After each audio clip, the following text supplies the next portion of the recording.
আর এই যে তিথি কাকিমার 2 টাকা হারিয়ে গেছিল বলে 5 টাকা কুড়িয়ে দিয়েছে। বলি কি আনন্দ। আমি বলছি আর কিছুক্ষণ থাক, আরো 10 টাকা পাবি। এইদিকে আমি একটা পালুকলা হেয়ার ব্যান্ড খুঁজে পেয়েছি। তারপরে কিনা বলছে এতে নাকি লাইট জ্বলে। ও বাবা, কি ঝিকিমিকি টুম্পা লাগছে গো আমায় পুরো, কি কিউট। আর তিথি আমি চলে গেলাম তারপর লটারি কাটতে। দেখা যাক তিথি কি পাচ্ছে। কি আছে দেখি ভাগ্য পরীক্ষা। ছোট ঝুড়ি।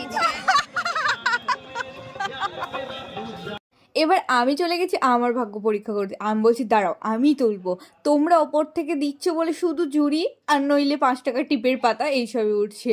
আমি ওদের সাথে তো রীতিমতো ঝামেলা করছি যে তোমরা এই যে এত সব গিফট টাঙিয়ে রেখেছিলো এগুলো কিচ্ছু এর মধ্যে নেই বলো, শুধু ঝুড়িই রেখেছো। বলছে না না সব কিছুই রয়েছে। বালতি বালতি এই বালতি।